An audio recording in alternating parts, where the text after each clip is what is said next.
I haven't seen a coach will his team to victory like that in a long time. That's Salute right. to Coach Danny Hurley, man. Also, Arizona beat Purdue 79-64. Michigan beat Tennessee 95-62. And Illinois beat Iowa 71-59. Now, NCAA women's, huh?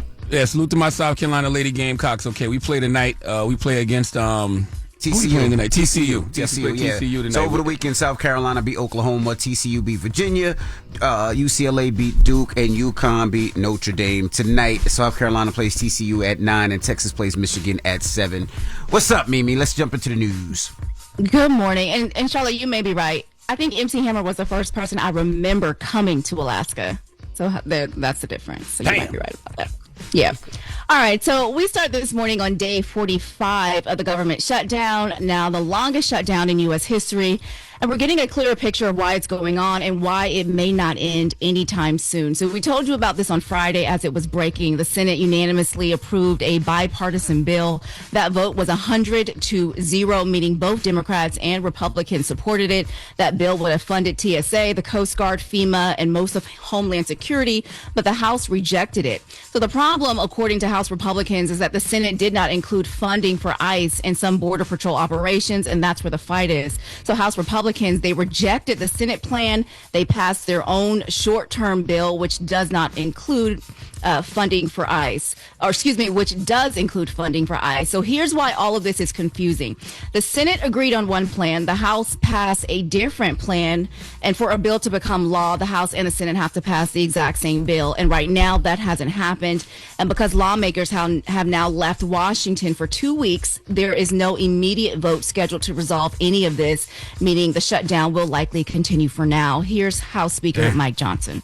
Let me just be completely unequivocal and put this out here in the open and in the beginning here. The Senate Democrats have hoisted upon this appropriations process their radical, crazy agenda. They want to reopen the borders, and they want to stop the deportation of dangerous criminal illegal aliens. The Republicans are not going to be a party to this. They have taken hostage the funding processes of government so that they can impose their radical agenda on the American people, and we can't have any part of it. Why should the lawmakers get paid? I bet there would be a greater sense of urgency if their lives were disrupted by not being paid. I mean, how can they just up and take 2 weeks while people are out here not getting their paychecks? That sounds wild. Absolutely. And so, again, all Senate Republicans, they voted for this bill. Democrats, they don't want to stop the deportation of illegal aliens, as he just said. They just want to rein in ICE. So they want reforms on how they operate, judicial warrants, no masks, body cameras, and they want them to stop racially profiling. So just to make that clear. Meanwhile, as the shutdown continues, President Trump, he did sign an executive order aimed at getting TSA workers paid. And officials say those paychecks could start going out as soon as today. Border czar Tom Homan, he was asked about this on CNN. Let's listen to that. Yeah, I talked to Secretary Mark Wayne Mullen yesterday. There is a plan to get these TSA agents paid, hopefully by tomorrow, Tuesday. Once TSA agents start getting paid, will ICE agents leave the airports? We'll see. It depends how many TSA agents come back to work, how many TSA agents have actually quit and have no plan coming back to work. Yeah, when I flew out of LaGuardia Friday, I ain't see no TSA agents. ICE was doing everything. And how was it? How was your experience? I mean, they were great, to be honest with you. Like, to be honest, like they were. And that for that particular terminal, I was flying out of LaGuardia. I forgot what terminal it was, but yeah, they were being extra nice, like Chick-fil-A workers. I was saying to myself, I'm like, there is no way in hell this is the same ICE agents that was on the streets of places like Minnesota with the mask on. Like, they not wearing masks, like they being super nice. I think it's a psyop. Okay, for the midterms, right? Because if you put them in the airports and they're super nice and they're helpful and they got things running efficiently, when he says we're going to have them at the polls in November, nobody going to think twice about it. Well, over the weekend, maybe you didn't see them because over 3,000 TSA officers nationwide, they called out sick at some of the major airports, and more than 500 TSA officers have quit since the shutdown began. And as this continues here at home really quick, there are developments in the war overseas that could signal a major escalation. New reports that the Pentagon is preparing for possible boots on the ground operations in Iran, which could mark a major escalation in the war that's entering its second month. So right now there are 50,000 U.S. troops on the ground in the Middle East.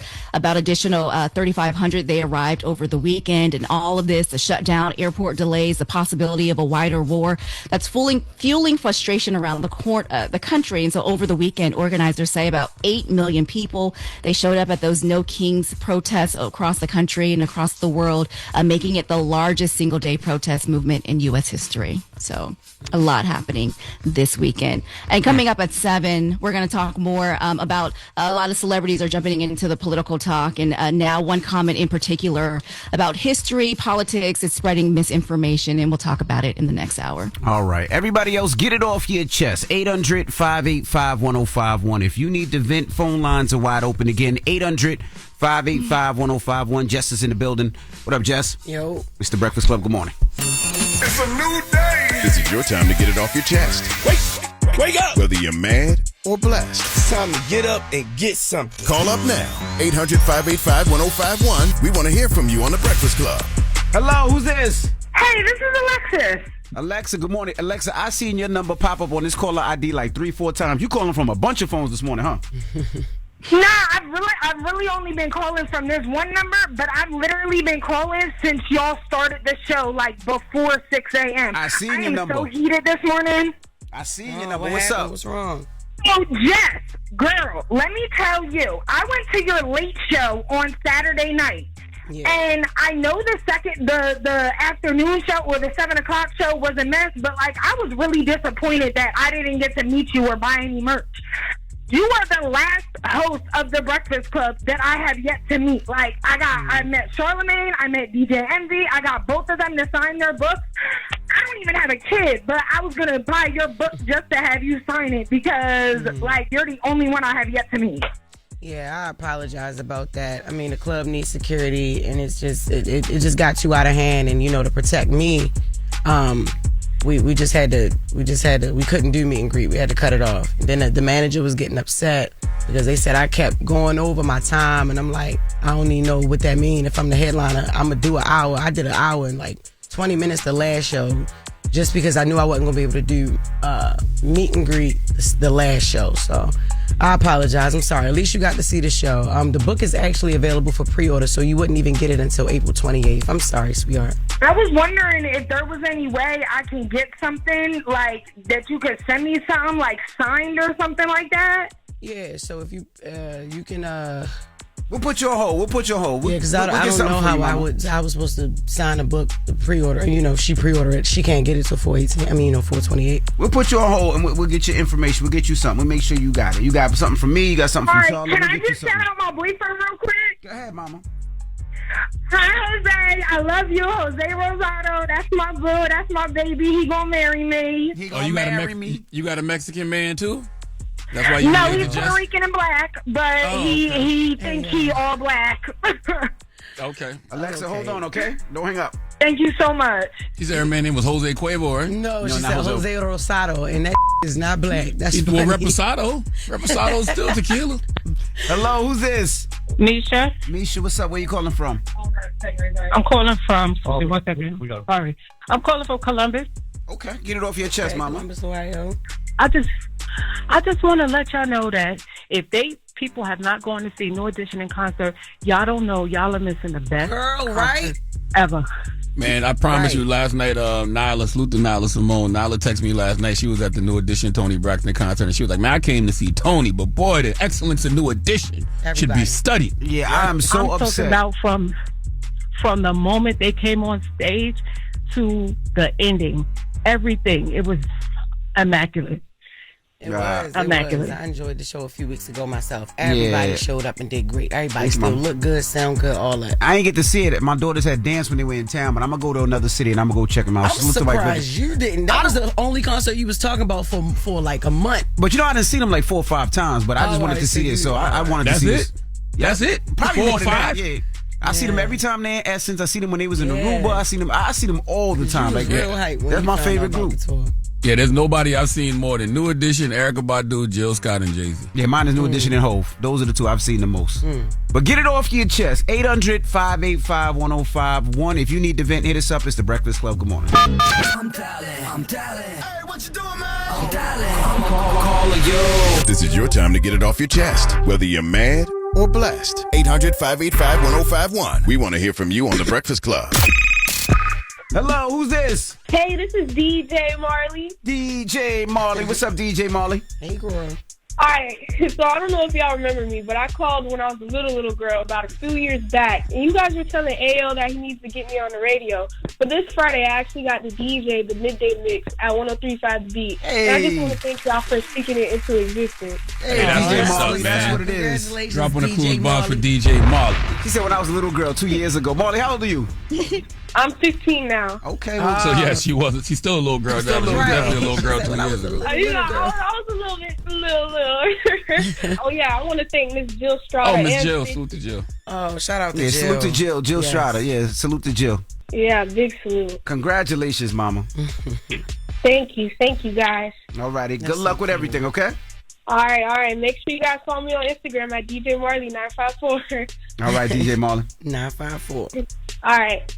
She in Florida? Yeah, Florida. Oh, right. Hello, who's this? Hi, this is Karen. Hey, Karen. Good morning. Get it off your chest.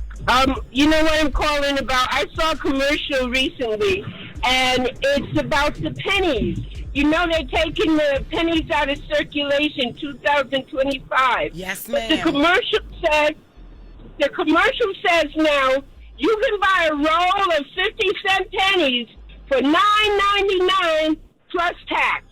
Now that's so ridiculous because Trump said that it costs 3 cents to make a penny. Why not make the value of a penny 3 cents instead of taking it out of circulation? And why show how stupid they think that the people are that we would buy a roll of 50-cent pennies for $10? Well, I think that is silly, but the reason they're doing that is because the penny is that penny is probably going to be worth something in the future, just because it's not going to be around. It's out of anymore. circulation. Yeah. That is crazy. And it costs $3.69 to make a penny. I was mad. I'm with you too, ma'am. It is so ridiculous. I mean, I can't get over it. And I wanted to say, too, guys, hi. And Charlamagne, I have to give it to you. You are brilliant. I think that you're a very smart person. And I enjoy listening to you guys every morning. Thank you. And I'm going to call back because I have another thing to get off of my chest. My name is Karen. And they have turned the name Karen into something ugly, which before it wasn't. You know, I have a T-shirt out that it says, I have to say this. It says, if a stupid-ass mother does or says something stupid, don't call him a Karen. Just call him a stupid-ass. That's it. Thank you, Karen. Right? Karen. Damn. Goodbye, She's Karen. right. She's absolutely right. Yes. She's absolutely right, because there are good Karens out there. There's people named Karen that are good people. I prefer exactly what she said. Just call them a stupid-ass mother. All right. Nice. Well, get it off your chest. 800-585-1051. What's up, Lauren? Good morning. Hey, girl. We got the ladies coming up. We do. Chili from TLC is in some hot water. She's trying to clear up. I've been talking to her team all weekend. So we're going to get into the conversation. All right. We'll get into that next. It's the Breakfast Club. Good morning. You're talking LL Cool, babe. Yeah. I'm not dumbing myself down. I'm being myself. That source is trusted. I'm the homegirl that knows a little bit about everything and everything. The little brown girls look at you and go, I want to be like you. Take me through that. Take me through that. She gone. The latest with Loren Take me LoRosa through that. Take me through that. on The Breakfast Club. LL Cool, babe. Talk to me. Alrighty, guys. So Chili from TLC. There has been a lot of upset over the weekend because it was revealed that she had donated to 3 different organizations or 3 different companies that are directly tied to Trump and or things on the Republican side. Now, Chili has had to come out and clarify that she is not MAGA after these reports happened, but she's also being called out right now because of something that she retweeted on her Instagram regarding Michelle Obama. It was a conspiracy theory that mentioned that Michelle Obama, and this is completely false, and it's been debunked many times, that Michelle Obama had registered to vote as a man at one point. So Chili is speaking for herself in a video she's posted. Let's take a listen. I have the utmost respect and admiration admiration for Michelle Obama, and I would never say or do anything that is disrespectful to her or to any woman. I had no clue that this repost had happened until I started getting phone calls and text messages from everybody, and I immediately went to my page to see what was going on. Now, mind you, I'm not very computer savvy, so I'm looking for this repost button, and I see that all of these buttons are very, very close to each other, and clearly I was scrolling and my thumb hit the repost button. I took that down. I have supported the Obamas. I gave to the campaign, both runs, voted twice for him, and supported the organization that Michelle had in the schools for exercise for the kids. If you look on my page and see my posts, it's all about love, faith, and connection. That's what I'm all about.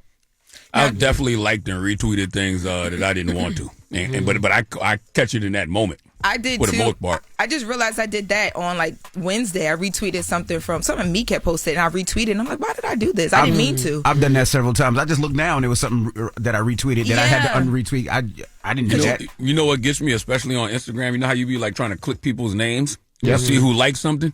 That's when you end up pressing all the hearts and the repost app and all that other stuff. Because I was, when the little pictures be floating. Mm-hmm. You see your picture floating. I gotta have my picture floating. Yes, that be messing me up all the time. But I've definitely done that before. She also, in addition to this video, because of just how crazy things were going, she posted a written statement that just clarified again that she's not MAGA, and she says that she doesn't support any of the many policies that are causing great harm to the American people. She made a mistake that many make, and this is about the donations. She says, I did not read the fine print.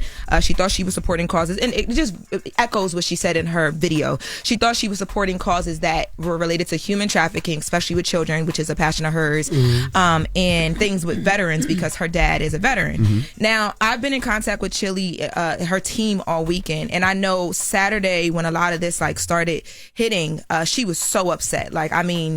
Very, very upset. And her biggest thing was, she feels like all of her career and everything that she's built and her legacy is now being in question because of something that she's telling people were a mistake. Now, the donations that people are talking about specifically, the FEC reports that were revealed through Midas Touch, they're from 2024. They're across 3 different companies. WinRed, which is a payment processor for the Republican campaign donations. So it's like the opposite of ActBlue.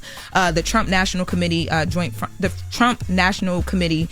fundraising committee, which raises money for Donald Trump's 2024 campaign, and affiliate Republican Party committees, and Never Surrender Inc., which is a national political action committee that has been closely associated to Donald Trump, and that before 2024 was known as Trump for President 2024, and then converted after he was the assassination attempt in Pennsylvania, where they started doing the Never Surrender stuff. But here's the thing: when you go to the FEC's website, which this is public information, you can only see these organizations in the amounts, right? And her amounts are as small as $3, and they go up to $100. They're not crazy big amounts. In total, it's less than $900.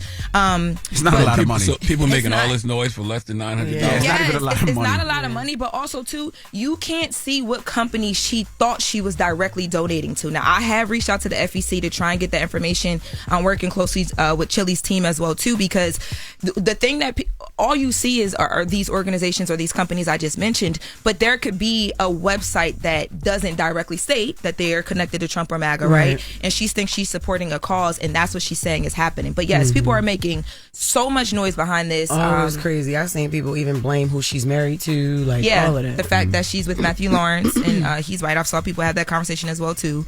But also people are now threatening to not support the tour that TLC is supposed to go on with In Vogue and Salt and Pepper, which is crazy to me. That's why she's so upset. Yeah. Because, Chili feels like I've built all this legacy. I have, this tour that the promotion of it kicked off so great. They had that amazing performance at the iHeart Awards. She just can't understand why people are taking this one thing and making it her whole conversation, right? And I saw Salt and Pepper post in support of her, and basically, tell people that if you want to come, you should still come. If you don't want to come, you're going to miss a great night of legacy. And she told Chili to please keep her head up. The world is very quick to believe anything and everything posted on social media, quick to crucify and slow to forgive. Even when you straighten it out, haters will always hate. Tart is reminding Chili that, the people know her heart and that she's praying for her and that she prays that she doesn't shed one tear or lose a night of sleep over this. And yeah, she just wants her to continue to let her light shine. But man, I was surprised to see how many people so quickly got on her. Like, it was this. bad. Like, I comments on I'm still not happening. surprised. Like, what you mean not surprised? What has she ever done? That's what I'm saying. I don't know. I mean, I really don't understand where all of this is coming from. I know that the times that we're in, people are like, there's no room for gray area.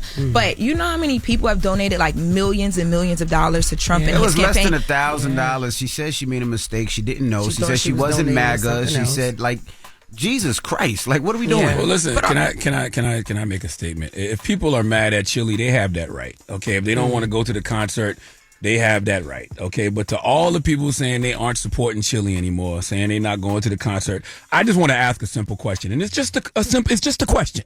Why is it so easy to cancel someone like Chili, but not someone like Elon Musk? Chili donated, what, $900? A little less than that, to be honest. A little less than $900, but Elon Musk donated $250 million to Trump's campaign and used X to amplify MAGA messaging and suppress content that oppose MAGA.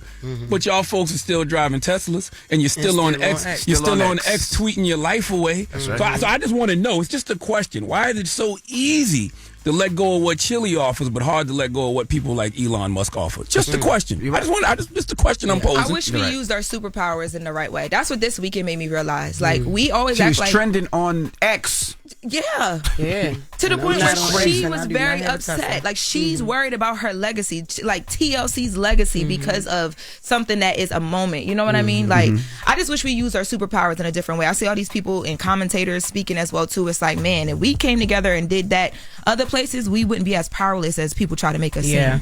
We make minors majors, and I don't even think we know how to deal with the majors at all.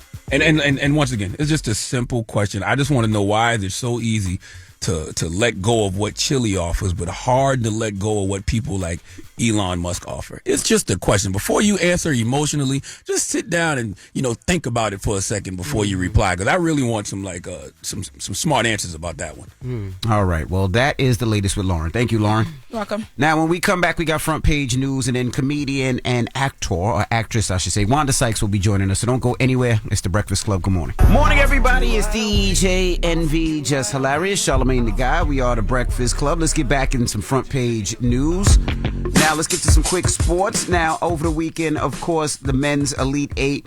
UConn beat Duke 73-72. What a game, man. That was a great game. What a game, and I really want to salute Coach Danny Hurley, because I've never seen a coach, I haven't seen a coach in a long time will their team to victory the way that Danny Hurley did. Because I think they were down by like 19 at the half. Yep. Yeah, like 19 at the half. And the way he just willed them to win and never gave up on that team and was hyping the crowd up, I just thought that was an exceptional coaching job. So salute to Danny Hurley. It was. Arizona beat Purdue, Michigan beat Tennessee, and Illinois beat Iowa. Salute to St. John's. They were taken out by Duke on Friday night, but that's the furthest Duke has been. I mean, the furthest St. John's has been in years. So salute to St. John's, Rick Pitino. Yo, and shout out to the Indianapolis Clowns. They won. They beat the Bananas, I think, over the weekend. What are you talking about?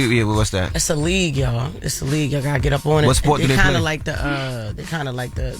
They play baseball, but it's kind of like the Harlem Globetrotters. I've seen like, clips of it. like, I always thought they were fake, but they do flips when they pitch and they backflips. But it was so entertaining. It was good. I was watching them between my shows.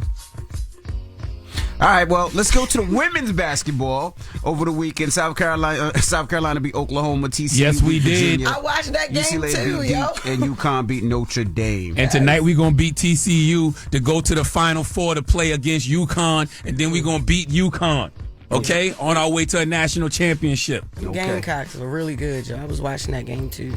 Between the Clowns? Yes, yo. In between shows, I was watching it because the Clowns ain't even come on till 10. Okay. So I got to watch the other game at 8. What's up, Mimi?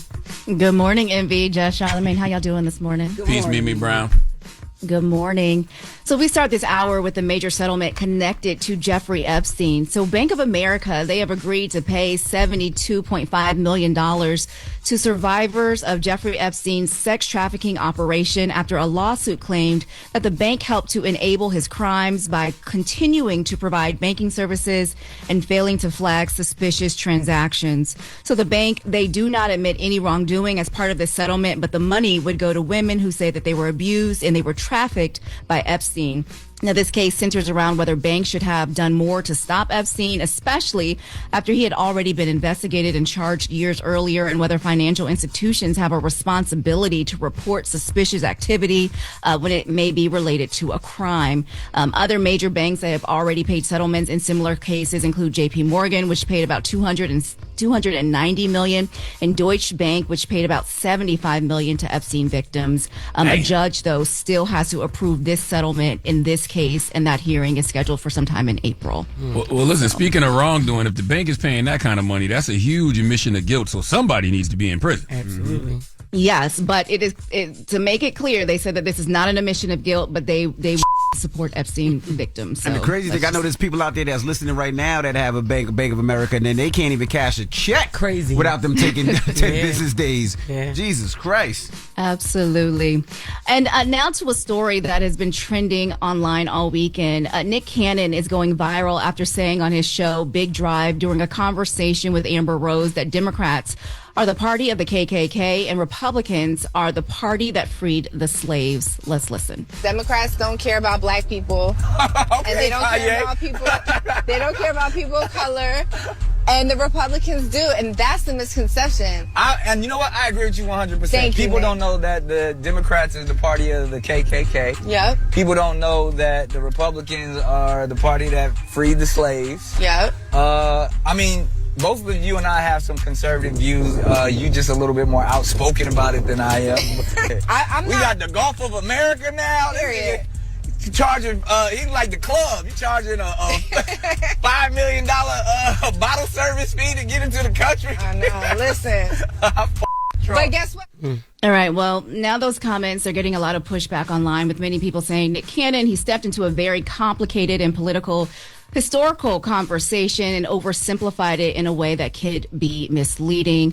So to talk about this for a second, because this part really matters. So yes, Abraham Lincoln, he was a Republican. Yes, Republicans helped to end slavery. That part is true, but that's not the whole story. And I think it's important that that's the whole story is understood. In the 1960s, during the Civil Rights Movement, the political parties changed. So many Southern politicians who opposed civil rights, they left the Democratic Party, they became Republicans, and many black voters, they started voting Democrat because Democrats were the ones who were pushing civil rights. So the parties that we have today are not the same parties from the 1800s. And so that's why many feel like this is dangerous, because when you oversimplify history, you confuse people.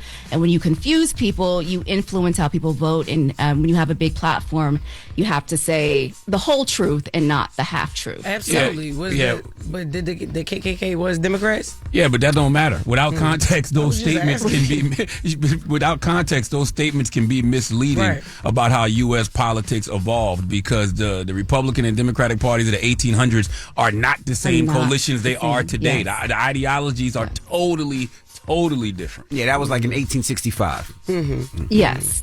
And then you fast forward to 1964 with Voting Act and all the other different things, and the parties totally switched. And so it's very important to make those distinctions when you're just having a conversation like that. So just to be clear, Mimi, to answer Jess's question, yes. Okay, he's not wrong. There were members of the KKK that were aligned with the Democratic Party of that era, right? Mm-hmm. But that that doesn't reflect the how things changed like 200 years over ago. time. Right. Yeah, it shifted between the 50s and the 70s. Yeah. Yes. Okay. Yes. Exactly. And Nick contradicted himself too, because after he said I F with Trump, he went on to say I don't subscribe to either political party, and then he quoted W.E. Du Bois saying it's one evil party with two different names.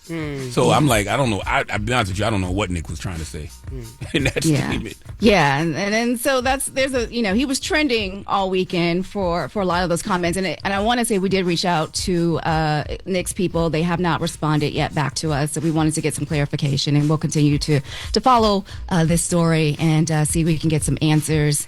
And lastly, let's end on something that could actually put some money back in your pocket. So if you've got some old electronics sitting around the house, an old phone, laptop, tablet, smartwatch, don't throw it away just yet, because it could get you free groceries at Costco.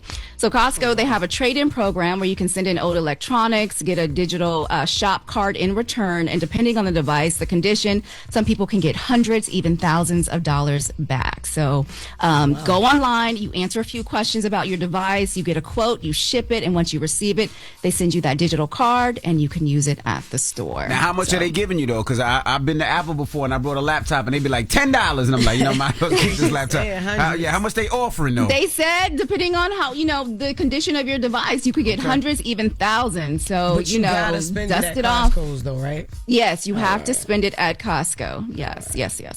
So, it could be any old device that's still working, that's in good condition. You just got to go online, ship it, send it, and see what it's worth. So, we could all use some free groceries, some money. Yeah, absolutely. Absolutely. So, all right, y'all. Well, that is your front page news. I'm Mimi Brown. Follow me at Mimi Brown TV. And for more stories, follow the Black Information Network. Thank you, Mimi. Peace, Mimi. Thank you. Hey, girl. All right, when we come back, Wanda Sykes will be joining us. We're going to talk to comedian Wanda Sykes, so don't go anywhere.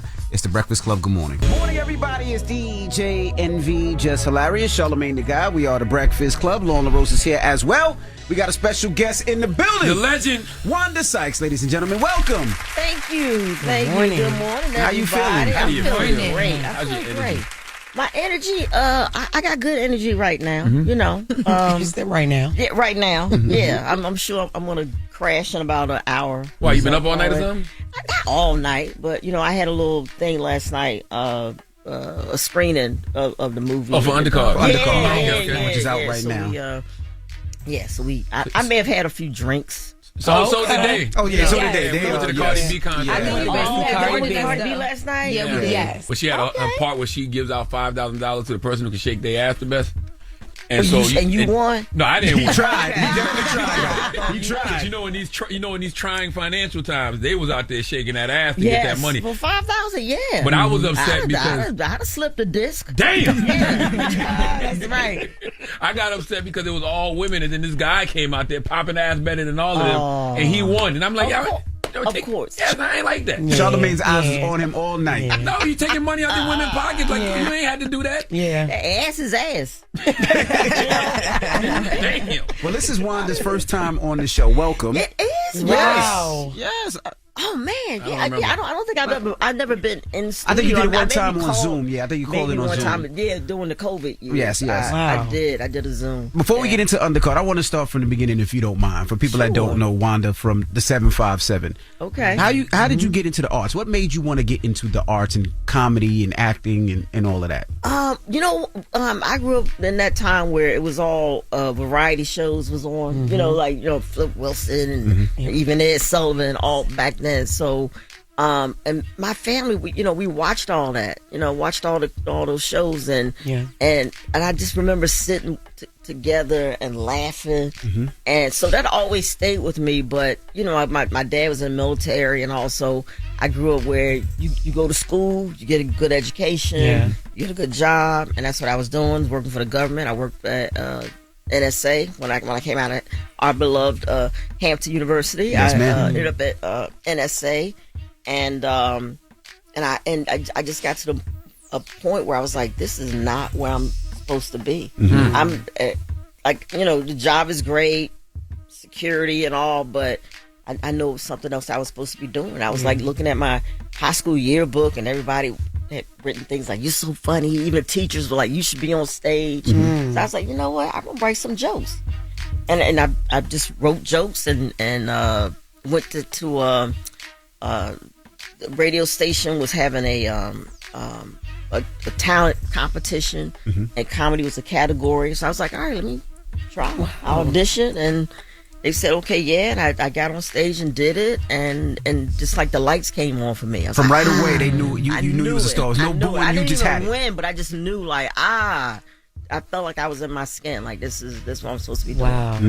Was the Chris Rock show one of your first big breaks? Absolutely. Okay, when you was writing on the Chris Rock show? Absolutely, yes. Absolutely. Writing on the Chris Rock show was my huge break. Yeah. Chris, he was doing Bring the Pain. And I opened for him at Caroline's while he was working on that. And he said, you know what?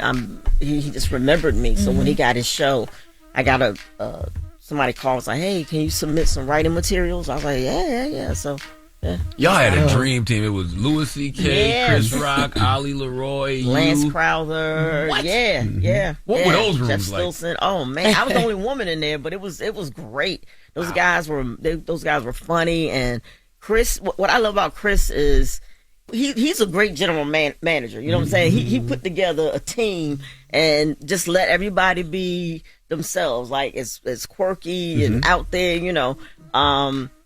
And we were able to produce our own bits. You know, he would look at something, put his thing on it, and hey, all right, you know, do this, but just let us go. Were you ever intimidated being the only woman? A little bit, yeah. You know, a little bit. I felt like, okay, I can't mess this up because they ain't gonna hire another woman. You know, like right. You know what I'm saying? That's how it works with us. Like you get in the door. You got to make sure you leave it open, or open it wider for somebody else to come through. Like leave your mark. So a little bit, but they were very supportive. All the guys were real supportive, especially Louis. Louis was real cool with me. I mean, he ain't offing from me. Jesus, I don't know. I guess I ain't shake that ass enough. When you heard about that, did you feel left out? You was like, damn. Yeah, you know what? I was like, God damn, that was like right down there. It was like 2 doors down. 2 doors down. It was my office, Ali and Lance, and then Louis right there. Nothing. But I mean, y'all used to be on the phone, so sometimes right. you got quiet on the phone. But the thing I used to love about the Chris Rock show, it was just full of uncomfortable truths. Yes. Even that whole era was full of uncomfortable truths, right? Right. Do you think comedy is still allowed to be that honest? We're in an era now where everybody wants jokes, but they don't want the truth that comes. No, you know what? I think you're allowed to do it, but it's just who wants to do it. You know what I'm saying? It's like I think it's there, but I think people are, you know, if I'm trying to fill an arena, you can't. You know what I'm saying? You can't be edgy that like comic. That. Yeah. You gotta appeal to the masses, and sometimes right now what the masses want to hear, it's ugly, you know. Yeah. You know, So, but I think you can do it though. You still can do it. Yeah. All right, good. I'm glad you said that. I'm gonna do it. Do what? Do it. I'm gonna just do it. Just do it. That's what I'm gonna do. Exactly. I mean, you're funny, so just thank you. Just do it. Yeah, but when I do funny, people be getting mad. Who gives? Yeah. You can't do it for them. You gotta do it for you. You gotta say what you want. And hey, if what I want to say and what makes me feel, you know, good about my gift that I have, if I'm only gonna get maybe 600 people, then those are the 600 people that you know you're supposed to be speaking to. But do people get offended too fast? You know what I'm saying? Like, but if you want, I want to, you know, then you got to compromise. Right. But do people get offended too fast? Where it's like, you know, back then jokes just flew. It didn't matter. You made fun of everybody. Oh my God. Exactly. It could be the crippled person. It could be to this person. It didn't matter. People laugh. Now it doesn't seem like they laugh. They look for a reason to say, you know what, we're gonna boycott your next show. Oh yeah, everybody wants to, you know.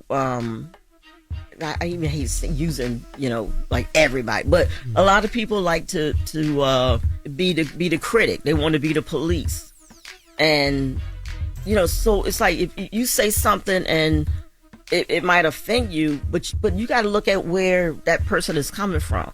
Maybe their life, their perspective is different from what, you know. You're offended, but you're not standing in my shoes. You don't see it from my perspective. So I think that's what we've gotten away from, is seeing it from. I gotta, see where you're coming from. I gotta, and I think and the whole it's empathy, really. Yeah. It's empathy. We've gotten away from that. People don't get that. And there's more than one perspective on one thing, So. Do you think there's a like when you talk about like empathy and people, having an opinion about jokes? I feel like the punching up, punching down conversation gets brought up a lot in that, right? Right. Do you feel like there's a fine line between that? Like, do you think somebody can punch down, people still respect what they're saying, have empathy, and they have actual take, or do you feel like that's always going to end in somebody being upset and you being trying to cancel you? I have no problem. Like me, I always try to punch up. Punch up. I always try to punch up because I feel like, but that's me. I know the and I always call it a gift. The gift that I have. And so I try to use that for not just myself, but for naturally, I'm in a position where I'm a black woman and queer, so I'm always coming from going up. I got to go up. I didn't know you were queer. Shut up, line. You're a clown. You took him serious? Did you take him serious? Did you take him serious? Like how? She was looking like how? That's crazy. Always moisturized. Always beautiful skin, moisture. Oh, I didn't know you was quick. Jesus. Okay, continue. Sorry. I think.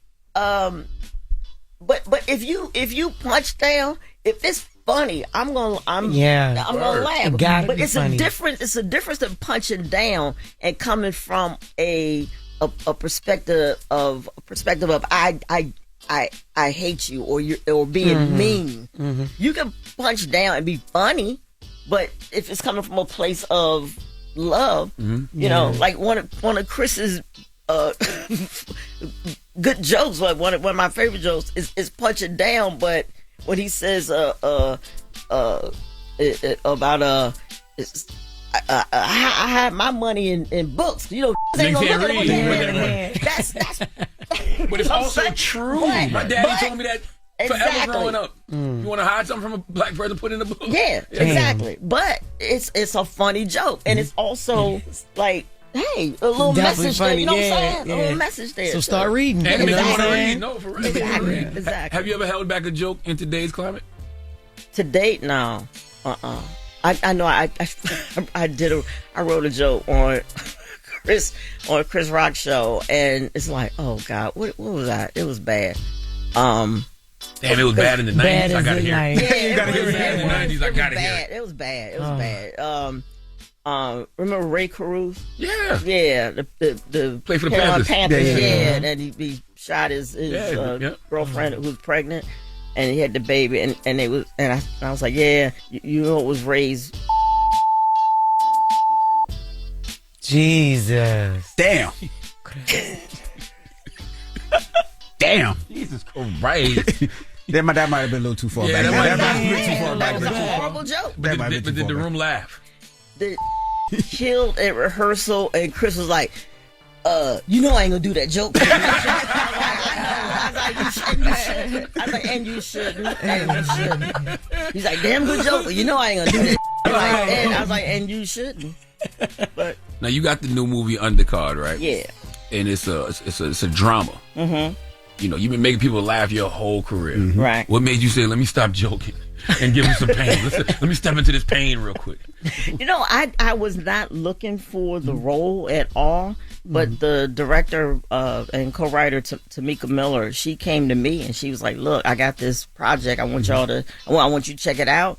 I want you to do this role. And I read the script and I was like, it's a drama. And I was like, so, and it was good, you know. And I just called out and said, so what? Queen Latifah said no. Stupid, yo. That must be that was it. Right. And she was like, no, I really want you to play this part. So I didn't believe it at first. Like, ooh, can I pull this off? And yeah, she just talked me through it and how she wanted to shoot it and the cast that she, you know, was going to build around me. and I felt like she made me believe I could do it. Right. Yeah. Do you still audition for roles or no? Oh God, I'm the worst at auditioning. I can't. Really? Yeah, I can't. Like my agent's always like, hey, they want you to for this part. I was like, okay. They say so the audition. I was like, oh no, it's a pass, man. What about auditions? I don't know. I suck at auditioning. Really? I have actually like been in a situation casting people and you know, holding the script and auditioning, and they've actually taken the pages out of my hand and say thank you. Really? Damn. Really? Yeah. Well, I'm like, like early on or like now? What was that? That's recent. Early no, on. no. This was early on. that's I'm I was what? like, yeah. Oh, okay. No, audition is not for me. And what is like you is it memorizing lines or getting nervous in front of the people, or is it stiff? I don't like, know. no. I'm just horrible at it. But if you give me the part, you know, Right. it's a real job, Right. and I'm gonna show up. Exactly. I'm gonna bring it because I'm like, hey, you know, Yeah. I gotta deliver. But if that's it's like right. I'm not good at trying out. So how are you before you take the stage then? Because I would feel like that's kind of the same thing a little bit. No, not really. Because, yeah, I don't know. I mean, I get little butterflies before I go out, but that's good. That's good. I mean, it means something. Yeah, it means something. Yeah, but I don't know. You give me a script, and I got audition. in this movie Undercard? Were you fighting the natural urges to be funny, or was it? Yeah, a little bit. I mean, there was like some moments where I was like, "Oh man, this would be real funny if I said this right now." Like there's a scene, a beach scene, where the little girl she runs out, you know, into the water, and I was like, "Hey, you know," I was like Mika, wait, and you know, I want to say, "You know, I can't swim." Like, you know, you can go out there if you want to, you know, but he was like, but no, and also, you know, it's really. We're on a tight budget and tight, you know, on time. So it was like there was no room to, like, you know, play throw that around. Stuff in. Yeah. Was there anything that you took from this character and like portraying this character that you're taking back to the stage with you, even though it was a drama? Oh, that's a good question. Yeah, I think it's her. Where you have to like you know, like forgive yourself. You know, her character, she had to get to a point to where she had to really like forgive herself and to be accountable, you know. And so there's moments on stage with my comedy where, you know, I find ways to use that, I think. What are you forgiving yourself about for right now, like currently on stage? Like what are those thoughts? I think it's more about you know, like you want to do better, or you know, be a better person, you know, a better wife, a better mother. That Rico Roof joke. That too. Just in case. Yep, absolutely. Yep, that. I can't even believe I said that. But, I repeated that. But yeah, it's just those moments. But hey, that's why we keep going though, because there's always the opportunity to do better the next day or within the next minute. You know. I want to ask you about identity too, right? Because you know, we were talking about what people think and what people feel. Like even when I look at the character Cheryl in the undercard, does she have to be called a butch? Because it says a butch retired boxing champion and recovering alcoholic. Couldn't it just be retired boxing champion and recovering alcoholic? It said plays a Jack Butch Jack in the new Butch. sports drama. Oh, you didn't know that? Oh, you didn't hear that? Yes, that's the description. Jack Butch. I know that's right. You know, come on, Michelle. Okay. Let's go. What's the point of the butch? I mean, do we need that? I mean, that doesn't bother me. I guess that doesn't bother me. Her character, you know, she was a former boxer, so I guess it's the, you know, if that's how the writer saw the character, then I'm like, okay, so I'm hearing she was in shape. I say to that, thank you. So I have to ask you, what happened to the Upshaws? Because we had Mike Epps up here, and this is what he said. Wanda Sykes and the other lady, Regina Hicks, they just couldn't see eye to eye. Really? You know, the lady, Regina Hicks, they both did a great job, first of all. Before I go any further, they did such a great job writing. We had the best writing team. I mean, man, the writing team was incredible. But I think the lady Regina, she had an agenda that she wanted to push, with the show, you know, and everybody didn't agree with it all the time. You know, they wanted the show to go this way. Show started off this way, and then it started slanting, then it went over there, and then it went over there. We should have just kept it right there in the middle.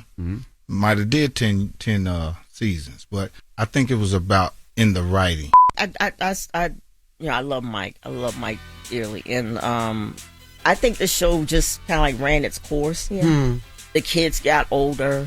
We, Mike is. The show was his idea. He came to me and was like, "Hey, I want to do the show about a working class family in the Midwest," and that's what we delivered. I think the writers and the showrunner Regina, it was all love, but everybody's gonna have a difference of opinions, and sometimes voices get we raise our voices when you're passionate about what you're doing. So I think overall we all wanted to make the best show possible. We just wanted to, but it was just a difference of opinions. That's all. But I think what we delivered, everybody was happy with it. Oh, they live and breathe by that show. Yeah, my mom, you can't tell her nothing about shows. I love that show, and I love everybody worked on that show. I love what we did, and hated to see it end, but really, I mean, it was. I thought we did a good job, and I'm happy with the way we finished it. So you wanted to keep it going? If we could have done another season, I would have. Yeah, I would have signed up for another season. Everybody said it was your fault. Damn, I don't think nobody said that. No, I made that up. I know absolutely no one said that. Idiot, yo. But no, but no. I think Netflix, they were a great partner, and I think it was, and we knew going into that last season that was the last season, so we got to end it the way we wanted to end it. Yeah. Nice. How do you make a special material wise? Push the limits. Don't go up and just do it. Chris Rock always told me that from the jump. Like from my first special, which was a half hour, he's like, don't go up there and do a set. Then make it special. So you got to push yourself, polish it. Just go to a place where challenge yourself. Go to areas where people are going to be a little bit on their seats or like, oh damn, she said that. I've been wanting to say that, so yeah, that's. Yeah. I don't think people realize how close you and Chris are. 'Cause I remember that night of the Oscars you were hosting, and I remember you saying you were physically sick, and everybody's like, "Why is she physically sick?" And I'm like, "But y'all don't realize how close Wanda and Chris are." Right. People don't. I caught a lot of flack from that, like because I said about how I felt. Wow. But I'm like, y'all gotta realize I was working that night. You were hosting Oscars, and I watched my coworker get popped, at work. You know what I'm saying? So it's you're not. That's not supposed to happen. And so I was upset, like physically upset by that. And then it just even sickened me more watching everybody just sit out there and and not react, and then to give that man an award afterwards. I was like, I'm done with y'all. I really was. I was like, I'm done with all this. I know Will Smith reached out to apologize to you too for overshadowing that night. Yeah, he did. He called. But you know what? I was actually physically sick. I had a nasty sinus infection, so I didn't even pick up. But he left a message, and yeah. Have you ever had an extensive conversation after? Oh, sorry. Oh, my bad. I just wanted you to call him back. Same question. No, you know what? I was like, I received it. I accepted. I'm good. Yeah. What did your mama say about seeing them black people act up in front of all them white people? Oh my God! Oh, you see exactly. Lord Jesus, why? Oh. Why they do that, Wanda? I was like, I know, Ma, I know. All the white people just looking at them. Oh my God! Yeah. They never gonna give us nothing else. Did you see when those fake reports were circulating that Will Smith and Chris Rock were supposed to sit down together and do like a one-on-one. It was fake though. It was fake, and I cleared it up and reported. But I was wondering if you saw it and if you were like, "Dang, no way, hell that's gonna happen." Oh yeah, I was like, nah. That I knew that. I mean, I know Chris. And I'm like, that's not gonna happen. So you would never really host the Oscars again? I'm not gonna say I would never host again, but I probably will never host again. Why? Wanda said, I'm gonna bring my own security next time. I love it. Is it you traumatized like in real life? I'm not gonna say I'm traumatized in real life, but it's a thankless job. Nobody, and you know, it don't seem like it's no upside. Tony did a great job. Yeah, exactly. There's no There's no I mean, it would have to be some like, maybe, you know what? Maybe if somebody did Uptown Saturday Night, did a remake, and that's up, maybe I'll host. Yeah, it's like up for Best Picture. Okay, that makes sense. When it's all said and done, what do you want Wanda Sykes to mean to comedy? I want Wanda Sykes to mean that she was a voice for those who didn't have a voice, that she was common sense, that she gave it her all, and funny, hella funny. Well, definitely check out Undercard. It's out right now, and we appreciate you for joining us. Yeah, and it'll be on video. What's that? Video on demand. Yeah. Video on demand. That's right. Definitely check it out. She is so funny. I know. I'm at that age where my flashlight is always on. That thing, I ain't even touched nothing. My kids are always taking my phone. The flashlight is on. Oh shoot, I ain't even touched that. It's Wanda Sykes. It's the Breakfast Club. Good morning. Let's get right to the latest with Loren. Your talk, LL Cool, babe. Yeah, I'm not dumbing myself down. I'm being myself. Sources trust. I'm the homegirl that knows a little bit about everything and everything. Little brown girls look at you and go, I want to be like you. Take me through that. Take me through that. She gone. The latest with Loren Take me LoRosa through that. Take me through that. on the Breakfast Club. LL Cool, babe. Talk to me. So Tiger Woods was arrested over the weekend. At first, the headlines that broke was just that Tiger Woods was involved in a car accident.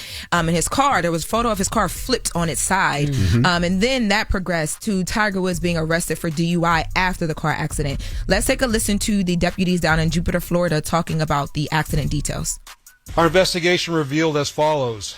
Shortly again before 2, the pressure cleaner truck pulling a trailer, a small trailer, was northbound on South Beach Road and was pulling to turn into a driveway. And the driver of that vehicle looked in his mirror and saw a Land Rover, a dark-colored Land Rover, overtaking him at high speeds, and I don't know those speeds. The Land Rover kept overtaking him. He saw it coming, so he tried to edge off to the side of the road, but this is a small 2-lane road, and there was no shoulder for this pressure cleaner gentleman to get off the side of the road. As he was trying to move to the side of the road, the Land Rover overtook him at the last minute, swerved to avoid a collision, but clipped the back end of the trailer of the pressure cleaner apparatus, listed to the side, and then rolled on the driver's door north past the truck that had just avoided the crash with.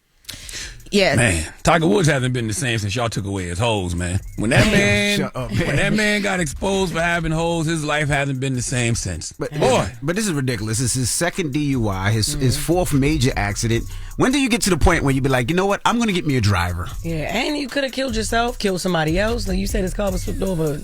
This is the second time his car flipped over. Wow. So I told you guys that it had progressed to the DUI conversation. Tiger Woods did refuse to do any additional testing at the station. He refused the urine test. He was booked on a DUI, and he was booked on refusal to submit the urine analysis. So at that time, he had to spend 8 hours in jail, which is like standard because he was under the influence of something. And then he was let go. Let's take a listen to the deputies talking about the details of after the accident.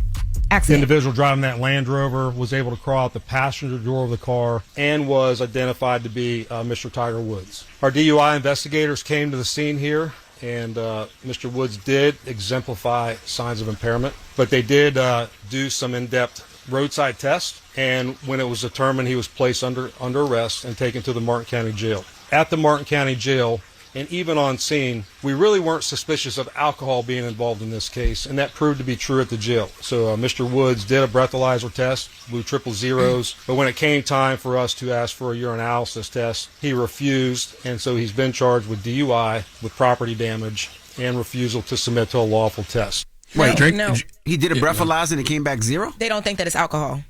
So they think that he was under the influence of something but not alcohol, and he refused the urine test, so we don't know what he was under the influence of. Well, it don't matter if he was drinking and driving or being under the influence of anything and driving is wrong, okay? It's one of the most selfish things that you can do is to be high or drunk and get behind the wheel. Yeah, and he had mentioned when they had when the cops got there that he has different injuries, so he's taking different medicines, and the cops say they took all of that into account, but still he failed certain sobriety tests that led them to this point. So, I mean, does it matter when you refuse the test? I mean, you still getting booked, you still getting the DUI. I mean, you still under some type of influence. Well, it's an additional charge now because he refused the urine test. Right, that's what I'm saying. He in even more trouble for refusing. Oh, yeah. Right, yeah. But I'm always confused about that. You say take a breathalyzer, you take a breathalyzer, you pass. It'd be like, all right, well, now we want you to do this. Now we want you to, how many times can they make you take a test? Because if they think you're under the influence of something, yes, they can make you take a urinary test. Because the urinary test is different than breathalyzer.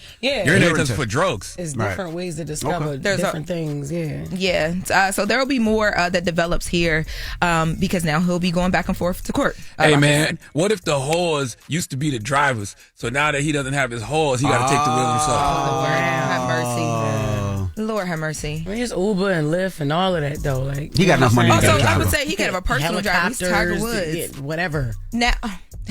You got one more.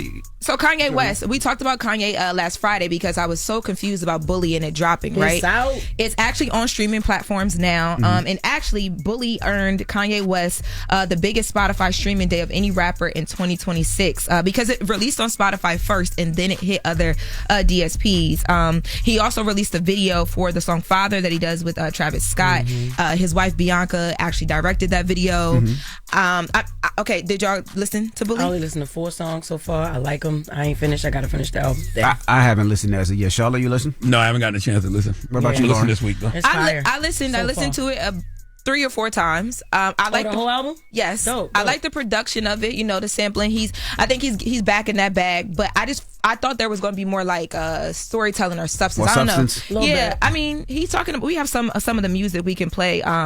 Let's hear. I Can't Wait. Telling or not, like he producing in the lab. Like, real creative. I feel like Kanye should just be producing for other artists right now. Yeah. Like I don't know if he has a whole lot to say personally, but I think his production still will add value to the business. That's in crazy. A real way. Because I thought he would have so much more to say. Maybe he's not in a space to talk about some things, but I just feel like we've watched him go through so much, and if he's in a better, clearer space where he wants to be putting out music and stuff, I thought we would hear some more clear conversation on like what we've witnessed in his life these last couple of years, and we didn't get a lot of it like at all. I'm gonna listen this week. Bumping though. But it's out though, and that video got like 5.9 views, and 5.9 million views in 2 days. There's a Michael Jackson impersonator in the video. Yeah, people are like, "Why is he there?" But that song, he's talking about like the death of the old him and the birth of the new him. The interesting thing is though, Kanye doesn't write like that either though. So maybe he has to find the right writer to help him tell that story. True.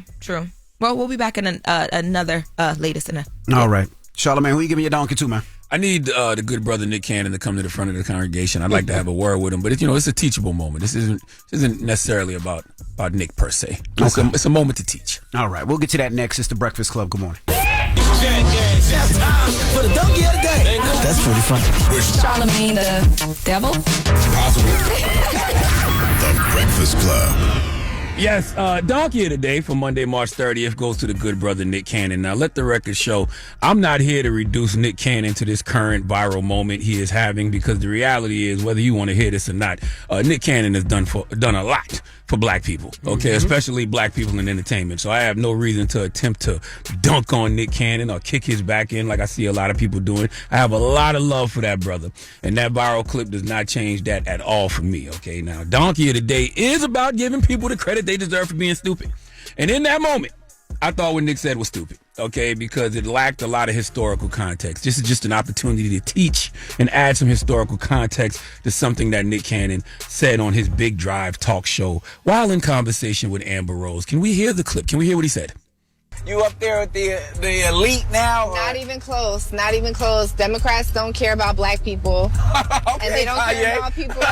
They don't care about people of color, and the Republicans do, and that's the misconception. And you know what? I agree with you 100%. Thank you, People Nick. don't know that the Democrats is the party of the KKK. Yep. People don't know that the Republicans are the party that freed the slaves. Yep. I mean, both of you and I have some conservative views. You just a little bit more outspoken about it than I am. And I don't subscribe to neither party. I rock with W.E.B. Du Bois when he said there's no such thing as two parties. It's just one evil party with two different names.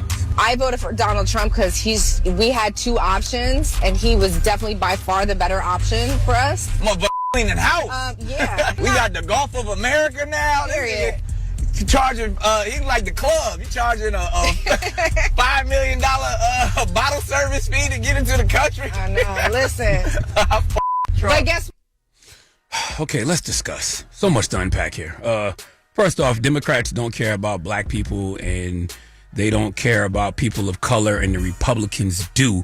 And that's the misconception. That's what Nick said he agreed with 100% when Amber Rose said it. Let's stop there for a second, okay? Because my question to both Amber and Nick would be, what have Republicans done to show that they care about people of color? Now, I'm sure they would reply by saying Republicans freed the slaves. We'll get to that part shortly, because my retort to that would be, in the words of the immortal Janet Jackson, what have you done for me lately? Okay, Amber and Nick, have you heard of disparate impact? All right, that's the legal standard used to challenge policies that aren't explicitly racist but still harm certain groups more than others. Okay, the Trump administration has limited or stopped altogether enforcing that standard. Okay, that's important to know, because disparate impact has been used to fight housing, hiring, lending, and education discrimination. Okay, when you roll that back, you have fewer tools to challenge systemic inequality, and that disproportionately hurts black people. Okay, Trump also ordered federal agencies to eliminate DEI roles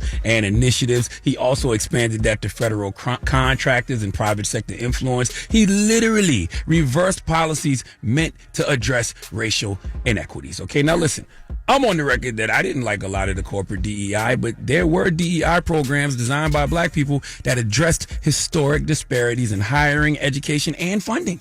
When you get rid of those, it reduces opportunities for black workers and students. So explain to me how that shows Republicans care about people of color. Okay, especially in 2026. We don't even got to get into the cuts and changes to social safety net programs. I mean, Medicaid, SNAP, Affordable Care Act support. All of that has been reduced, man. And black people are statistically more likely to rely on those programs due to wealth and income gaps. I can go on and on about why Republicans don't care about people of color, especially this administration. Okay, they literally limited how race and racism are taught in schools. Okay, they are removing or altering content related to black history. So miss me with the Republicans care about people of color.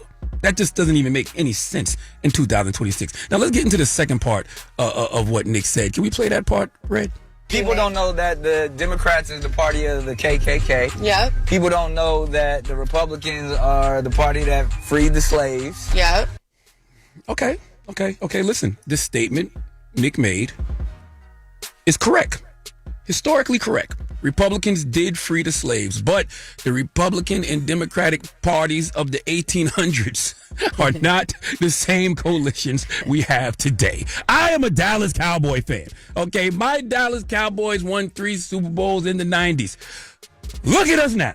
Okay? Same name, but a completely different roster, different coaches, different play styles. So we might be the same brand. Okay, but we're not the same team. Except for Jerry Jones. Ironically, he was alive to see the changes in the Republicans, Democrats, and Dallas Cowboys. Okay? Saying Republicans freed the slaves is historically true, but using that to describe modern Republicans without context is misleading. Nick, Yes, Republicans were largely anti-slavery and based in the North. Democrats included, a lot of pro-slavery factions, and they were in the South. But that was in the 1800s, okay? My God.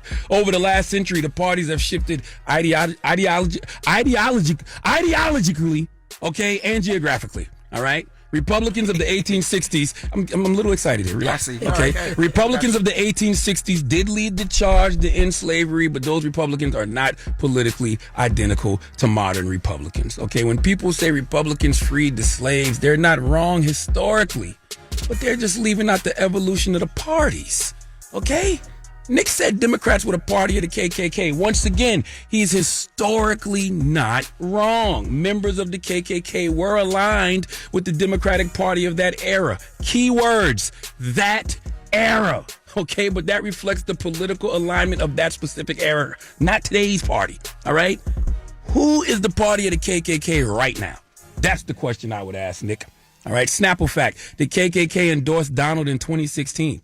And a newspaper associated with them called The Crusader. David Duke, former leader of the KKK, he endorsed Donald Trump as well. In fact, so many white supremacist groups and neo-Nazis have endorsed Donald Trump. Oh my God, the Proud Boys. Okay, neo-Nazi blogs like the Daily Stormer. In fact, Mark Potok of the Southern Poverty Law Center, which tracks U.S. hate groups, once said Donald Trump is appealing to the same constituency that the Ku Klux Klan appeals to. Okay, so you can say Dems were the party of the KKK in the 1800s, but in 2026, I think it's safe to say MAGA is the party of the KKK. Okay, listen, Nick, you can't claim credit from 1865 like nothing has changed in 150 years. Okay, my guy Nick also contradicted himself. Play the last part, Red. I don't subscribe to neither party. I rock with W.E.B. Du Bois when he said there's no such thing as two parties. It's just one evil party with two different names. Yeah, Nick, you can't say I don't subscribe to either political party and then quote W.E.B. Du Bois saying one evil party with two different names, but then turn around and say I F with Trump. That makes no sense. Which one is it, brother? Is it Uchi Wally Wally or is it one Mike? You can't say in one breath, okay, they're quote W.E.B. Du Bois saying one evil party with two different names. Then in the very next sentence say, you F with Trump. That makes no logical sense. Listen, man, context will always matter. Okay, we truly live in a world without context. And without context, these statements Nick made are misleading about how U.S. politics evolved. Okay, and just like a recipe cannot produce a meal without ingredients, a quote without context cannot provide true understanding. Okay, it actually leads to misunderstanding, misrepresentation, and me saying, please give Nick Cannon the sweet sounds of the Hamiltons. Oh, now you are the donkey of the day. You are the donkey of the day. Yeehaw. Now, I would like to pose a question. And it's the same question I asked earlier when we were talking about Chile. I see a bunch of y'all saying you're going to cancel Nick Cannon. You're going to unfollow Nick Cannon. Mm-hmm. You don't support Nick Cannon anymore. So I will ask once again, why is it so easy to let go of what Nick Cannon has to offer, but hard for y'all to let go of what someone like Elon Musk has to offer? Elon Musk donated $250 million to Trump's campaign. Okay, he used his platform X to amplify MAGA content and voices while potentially suppressing opposing perspectives. Elon was the head of Doge. Okay, we don't even talk about that anymore. Elon was the head of Doge, which fired so many federal workers. I mean, totally ruins people's lives. People's lives still haven't gotten back on track because they got fired by Elon Musk and Doge. But I see y'all still driving Teslas. I see y'all, still over on X tweeting your lives away. I'm just asking a simple question. Some black people are very quick to cancel other black people when they express opinions like this. But boy, y'all find it very hard to let go of folks like Elon Musk, who played significant, crucial roles in getting Trump elected. So I'm just asking the question, why is it easy to cancel one but hard to cancel the other? Discuss amongst yourselves. All right. That's crazy. But I was wondering why you didn't give the donkey of the day to Amber, too. Why ain't go to the passenger and the driver? Well, the same reason social media is not outraged over Amber, but they outraged over Nick. Damn, that's crazy. When nobody mad that she said that, because it was her that presented the whole. Well, she's been saying it for a while, for the last couple of years. So I think people are used to it. I think people were more shocked by it. They were more shocked at Nick Cannon. All right. Well, thank you for that donkey today. When we come back, the founder and president of Soren Medical, Dr. Puma, will be joining us.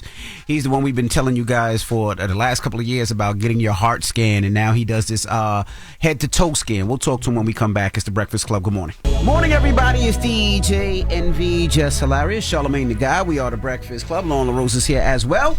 We got a special guest in the building. We talk to you about him all the time. All the time. My From man, Soren Dr. Medical. Puma. Ladies and gentlemen, Dr. Puma. How you feeling, Doc? Great to be here again. Thanks for having me, and it's great to be here with Jess. Yes. Who I love, and Loren. It's great to meet you as well. Charlamagne, always good to see you. My guy. Now, we always tell you about Dr. Puma, and we encourage everybody to go to Soren Medical because cardiovascular health is very important. But today, we got something very special for listeners because we're giving away free heart scans. Wow. At Soren Medical, courtesy of Dr. Puma. Hey. Dope. That's right. Well, for people that don't know who Dr. Puma is or don't listen to the show, might not have heard us, explain what Dr. Puma does that helps and benefits so many people. He keeps you from dying. Well, in long form. We hope so. Yes. Right. I mean, in short form, doctors can only do two things for people: help you feel better or live longer. But there's real differences in care in this country, and especially in New York. And I'm a Brooklynite, come from South Brooklyn, and have really focused majority of my care, but especially the last third of my career, on just improving care in underserved areas. People who either don't have access, don't know how to have access. And with our technology, with a 3-minute heart scan, we can see your arteries in your body. We can see if you have plaque. We can see if you have blockage. And truthfully, as you know, Charlamagne, the majority of people who go to the cardiologist just have anxiety and are having all kinds of different symptoms: chest pain, palpitations, shortness of breath. And so a normal scan is as valuable as anything else. So we're just trying to improve the health of the community and really reaching out and giving people an access point. Now, how often should you get a heart scan? It depends. If you're having symptoms, it depends actually what the results are. If you have no calcification, no plaque buildup in your arteries and normal coronaries, then that has the lowest risk of heart attack, stroke, or death over the next 8 years, less than 2%. And so in that case, there's pretty much nothing you're going to do to have a heart attack. So just, we'll see you in 8 years. And that should give you peace of mind. So even if you get chest pain or shortness of breath for some reason, it can't be coming for your heart. But if you have severe blocked arteries, which we see every day, and you end up getting bypass surgery or stents, then we personalize it for you. And you may have a scan more frequently. Now, the head-to-toe scan that you can do as well, right? Full body and brain scan. Yeah, full body and brain scan. Now, of course, you do the veins and your arteries and those type of things, but can you see cancer through those scans? Yes. And, we're at a different time in the world today, right? And I think that the two things that we really have to work hard on in medicine is access and trust. We've lost, especially post-COVID, we've lost a lot of trust in people, and underserved communities in particular already had a lower trust level. So people are searching, and people are trying to advocate for their own health. And a full body scan, we see all the tissues, the organs, but the way we do it is we also accentuate all the arteries in the body. So if there's an aneurysm, or any calcification or blockage, we'll see that also from head to toe. And that's what I went for, because, for like the past year and some change, I just kept hearing people getting aneurysm. So I went and got the full body and brain scan, because you can detect for those, as you just said. Who should be getting them? Well, it depends. I work with you on mental wealth every year, Charlamagne. I think there's so many people who have so much anxiety and don't have access even to a primary care doctor, or they don't go to anyone who sits and listens to them. Those are the people who are signing up most commonly because they're just trying to find answers, right? They're not even sure what the questions are, but they're trying to find answers. But certainly anyone at risk. Anyone, if you're a male over 40 or a woman over 50 and you have any risk factors for cardiovascular disease, high blood pressure, diabetes, high cholesterol, cigarette smoking, and then again, anyone who's having symptoms. So let's separate people who have no symptoms versus people who have symptoms. If you're having pain somewhere, dizziness, lightheadedness, shortness of breath, those types of symptoms.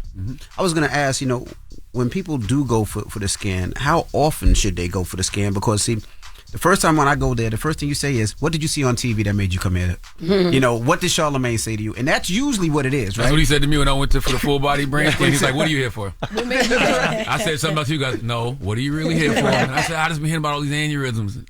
Charlamagne gets me going. Charlamagne's like, yo, I just went and I got a full scan and I'm good. Yeah. And then I just start seeing stuff on TV and this person just passed. And then I wind up going, he goes, what are you here for? What did you see on television? And we go through the scan. Like all morning, and we've been talking about ass warts.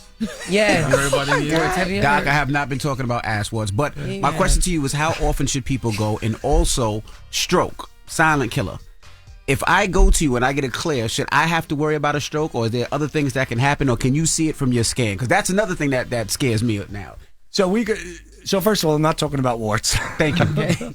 I came in saying I talk about warts. it. Jess, I said I talk about anything, but I have a limit. He's good with the ass warts, okay? Right. Look at it. Between here and here, I'm not talking. Okay. Got you. Fair enough. But so if there's a vascular abnormality in your arteries, if there's blockage, if there's aneurysm, you'll see it, and then I can give you a risk score, what your risk is over time, right? Because the body changes over time.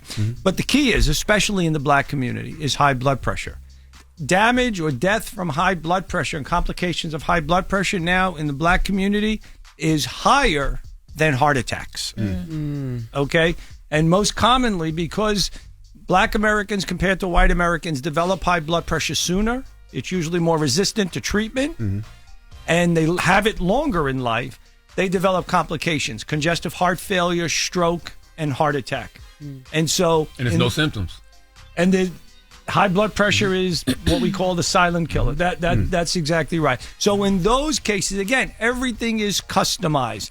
But you're right, Charlamagne. When people come in, usually there's some event that happened, a friend died young, or a coworker or a family member, and there's always something. And, put yourself in my position. I've spent 40 years primarily in an 8x10 room sitting interviewing people, not the way you interview them, but hearing their worries, their anxieties, their symptoms, and you learn what the right questions are to ask to get them to open up. And it's usually, so what's bringing you to see me? What are you worried about? And usually that's one of their triggers. How often do you see somebody and they have to go straight to the hospital? Like maybe you do their blood pressure and you're like, oh, this is too high. You're going to go now. Every day. Really? Wow. Every single day. And I can tell you the work you've done here, and I appreciate that you talk about it. And by the way, puts a lot of pressure on me, by the way, because when people leave, I said, please make sure you tell them I did okay. Because we don't want anything negative. But so many people have come in that would otherwise not see a doctor or have gone to doctors and they're not listened to, or they go to the hospital and they don't have their specific doctor. And Loren and I just recently went through that, and I called Dr. Puma, and he literally saved one of my family members' lives. Nice. Literally, they were. I had a family. I'm not too much detail, but I had a family member who was going through something in the hospital. Her family wasn't there at the moment when something was happening, but when they got there, they knew something was wrong, and the hospital was telling them, oh, no, and it was something very seriously wrong. And I called Dr. Puma, and I'm like, I know something's wrong. Here are her symptoms. What do you think? And he's like, here's exactly what you need to tell them to do. So I called, and I'm like, hey, this is what we need to say to them. And on the other side, advocating, and that's what I wanted you to talk about too, having an advocate in the hospital. On the advocate side, I also talked to him about if they don't do it legally, what can she say? Yeah. Who should we talk to? Who in the hospital should she talk to? And everything got going within the next hour, and it probably saved her life, even though there is damage that's done because they had neglected some things for some time. But I called you in the airport, and he just stopped everything he was doing to help me figure it out. And people like you really save people's lives from phone calls like that. But I guess the thing that concerns me more than anything is this is a national problem now. People don't have primary care doctors anymore that they're connected to that advocate for them. How would the patient know what to advocate for, right? You talk about it all the time, Charlamagne, and I hear you talking about it on the show about insurance issues. Insurance doesn't cover this procedure or that doctor or this medication. I heard you talking about, I heard a caller this morning. They're alternating every month. Rationing off. Right. That's crazy. I mean, in what universe do we live in, right? So you got to ration. That's what she said. Rationing medication. So I think there's a lot we can do. And I've tried to use, I got a tiny little platform, but I'm screaming from the top of my lungs, and bringing people in that relate to different communities, and instead of just talking to doctors, like we had our conference this year, you were at it last year, Charlamagne, and I'm trying to open their eyes, and we had the Let's Rap About It podcast there this year, and we're just having honest, open conversations and trying to go direct to the community, and that's why I love coming on the show. Because it definitely triggers something in people, and they come in, and then we find diabetes, we find high blood pressure, we find things that weren't treated or inadequately treated, we find blocked arteries, DJ Envy, every day, or blood pressure that's over 200, and we send them straight to the hospital every single day. So how do we give away some free heart scans, Dr. Puma, right now? Right now, you can give away as many as you want. Anyone who calls in. Don't say that now. We got millions and millions of listeners now. Well, Charlamagne, we give away one every week. That is true. We've been doing it for last year, this year. We give away one every week. That's amazing. And we, these patients that come in, last week or 2 weeks ago, a woman came in. She won a free heart scan, ended up getting 2 stents one day and coming back for, you know what I mean? So people are finding things. So we're glad to do it. So I'll leave it open to you. My heart is open. It's all love here. So we'll give away 50, 100, whatever you'd like to do. We just want people, because when people come in for their free heart scans, we're checking their blood pressure. If they let us, we check blood. We find out if they're diabetic. We'll go over their medicines with them. And so we find so many other things that we could be helpful, whether they stay with us or not, or they take it back to their, their community. So we're glad to do it. So let's you pick name a number. the number. Pick a number. Pick a number, Jess. Pick a number 1 through 105. Huh? God damn! I was gonna say 1 through 50. 48. Let's just round it up to 50 then. You don't care about your number. All right. And this is what you got to do. Jess, I'll tell you what. Pick 50. All right, 50. You won. There you go. All right, don't 50 people right now. Don't call right now. In Just New York, register though. at power1051.com. Oh, that's good. You got to register on the website, power1051.com. I didn't know we still had a website. Yes. You register on the site, and we'll come see you. It doesn't matter where you're from. If you drive from out of town, they can still come, right? Absolutely. Yeah, so it's not just New York. Wherever you at. So you got to go register on the website. Register on the website. I was going to say first 50 people call from New York. Give it to them right now. But No. Let's do anybody. Okay. Anybody that wants to get to New York and do this, you just register on the website. What's the website again? Power1051.com. Had to dust that website off. All right. Sure? Dr. Puma, we appreciate you so much for joining us. Thank you so much. Appreciate all Thank you, Dr. Puma. No Great sense to to your see you. angel. And last thing I just want to say is make it a family thing. Bring your whole family when you go see Dr. Puma. I brought my wife, I brought my kids. I'm trying. They Everybody don't want to go. How many times have I called you and said I'm bringing my family, trying to get them out the house? Can you help bald spots? Shut up. Never mind. God. All right, it's Dr. Puma. You should ask that before you dyed that hair. It's the Breakfast Club. Good morning. Lauren becoming a straight fast. She gets them from somebody that knows somebody. She gets the details. I'm the homegirl that knows a little bit about everything. She be having the latest on it. The latest with Loren LoRosa. Sometimes you have facts, sometimes you have details, sometimes you have a little bit of everything. Well, it's the latest. Brought to you by Top Dog Law on the Breakfast Club. Talk to me. All right, so J. Cole sat down on 7 p.m. in Brooklyn, and he is on this the press run, okay? The interviews are coming out.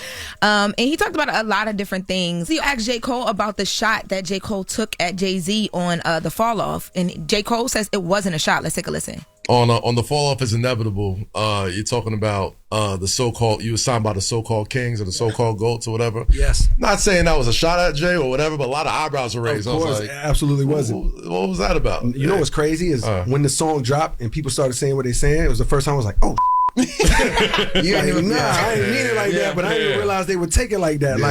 But I'm like, oh, I see what they saying. But it was not the intention. In my mind, it was just like, yo, so-called king. Like, they do call, I call him a king. You know what I mean? So-called. And I feel like there was a Biggie line in my mind that it's like, since then, I'm like, that line don't exist. Like, especially because like, you know what I mean, you're unabashed Nas fan. Let Nas Down's a big record. You know what I'm saying? Yeah, but I'm also an unabashed Jay-Z same way. Does J. Cole know what's going on ever? like, why does it seem like he never knows what's happening? Everything is always crazy. You know what's crazy? You can see that he wrote a lyric and then he didn't mean for people to interpret it the way that they interpreted it. No, not J. Cole, the lyricist who understands a lot of how things could be flipped. And I didn't believe him when he said that. You didn't believe him? No, because J. Cole, you play with the words all day long, and now all of a sudden, let's take a listen to the line. Let's take a listen to it. What is it? I don't care to convert. On cloud 9, now signed to my hero, one of the so-called kings of this rap thing that I swear to usurp.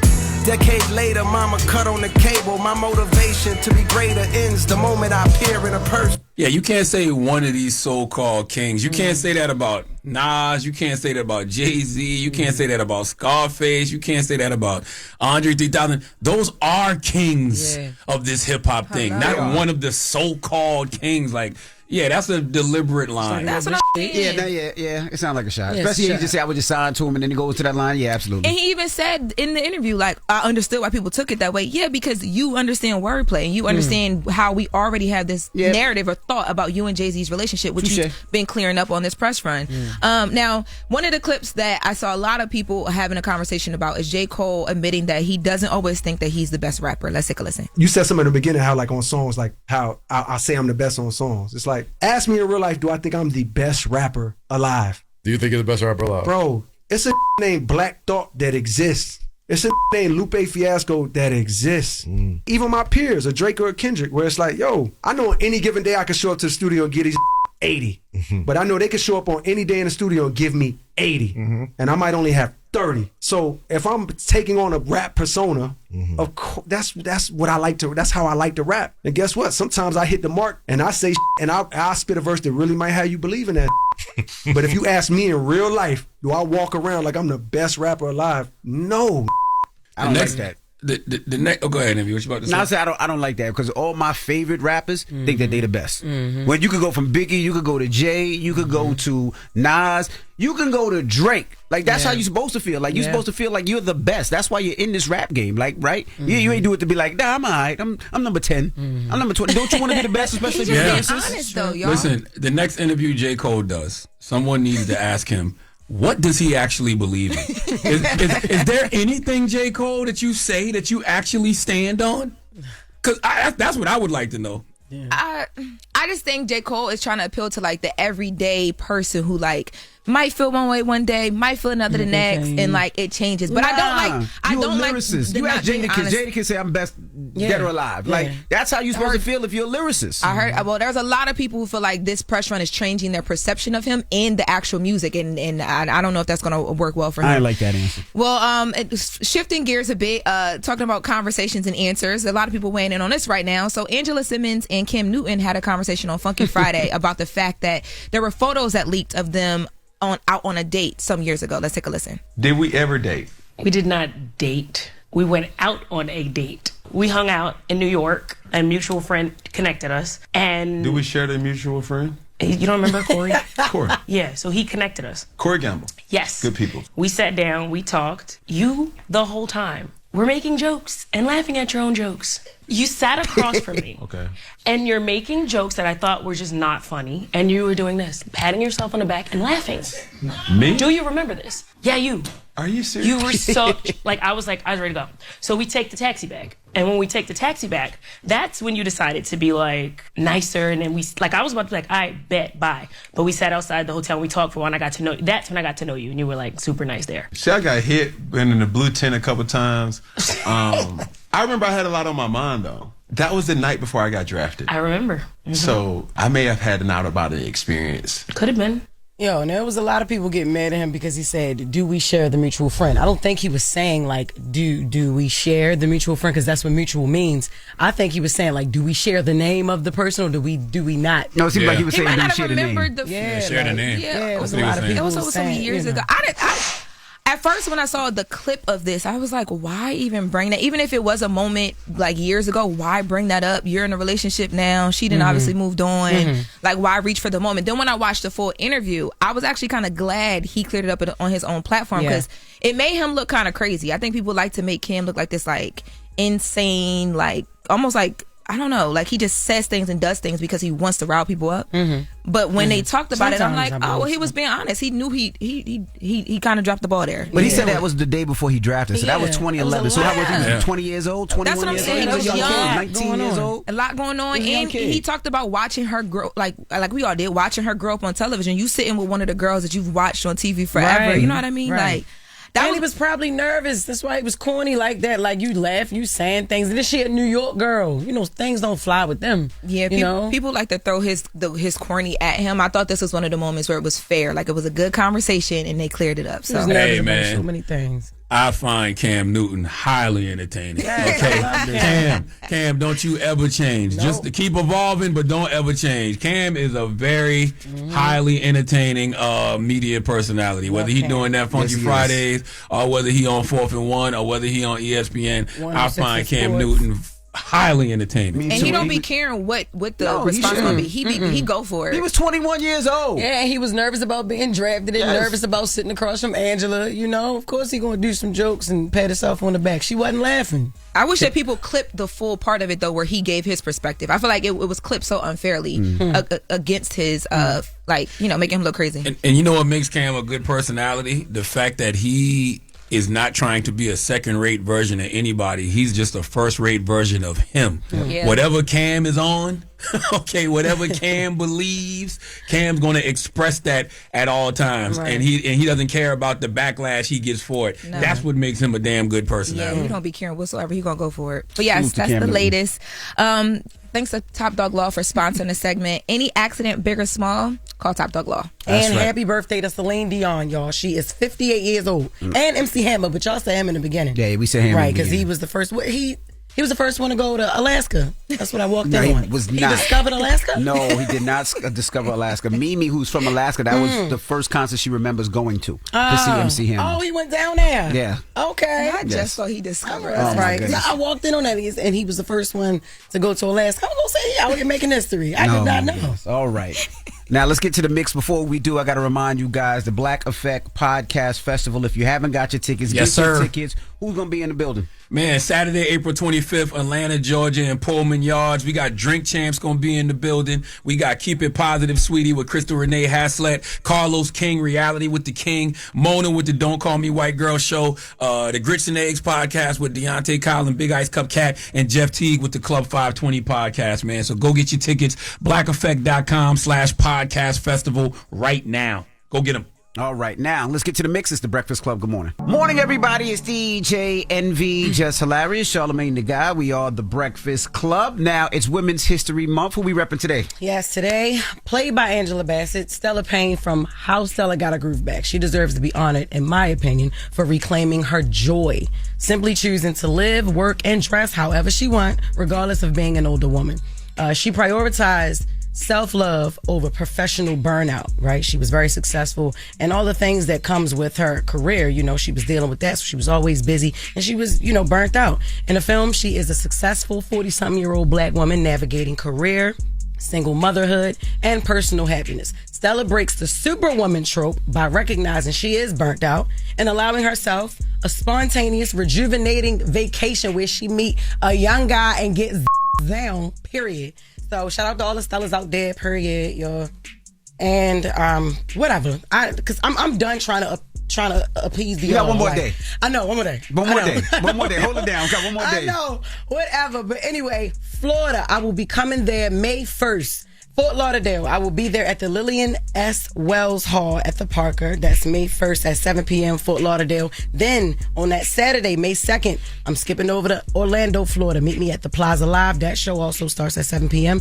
And then Sunday, May 3rd, 2026 at 6:30 p.m. I'll be in Tampa, Florida at the Ferguson Hall. So get your tickets at JessHilariousOfficial.com. Y'all, I will be doing meet and greet because all of those venues have security and now have security as well. So love you, Florida. I can't wait to see y'all the first 3 days in May.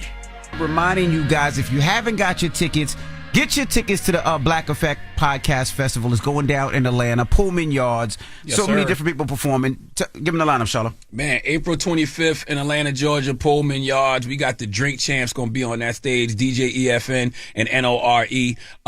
My girl, Crystal Renee Haslett, she'll be on that stage with the Keep It Positive Sweetie podcast. Carlos King will be on that stage with the Reality with the King podcast. Jeff Teague will be on that stage with the Club 520 podcast. My girl Mona will be on that stage with the Don't Call Me White Girl show. And the Grits and Eggs podcast, Deontay Kyle and Ice Cup Cat, they'll be on that stage. Plus, we got the Black Effect Marketplace. We got the NASCAR race simulator is gonna be out there. You know, that's what Raja Karoof, that's how he learned to handle the car the way he handles the car, man. So we got a lot of great things. April 25th, Saturday, Pullman Yard. So go to blackeffect.com/podcast festival to get your tickets right now. All right, you got a positive note? I do have a positive note, man, and the positive note is about perseverance. Okay, perseverance is not a long race. It is many short races, one after the other. And our greatest weakness in regards to perseverance lies in giving up. Okay, the most certain way to succeed is always to just try one more time. Perseverance, y'all. That's the word of the day. Have a great Monday. Breakfast Club, bitches. Y'all finished or y'all done? Woke up. Wake you up. Wake that ass up. Program your alarm to Power 105.1 on iHeartRadio.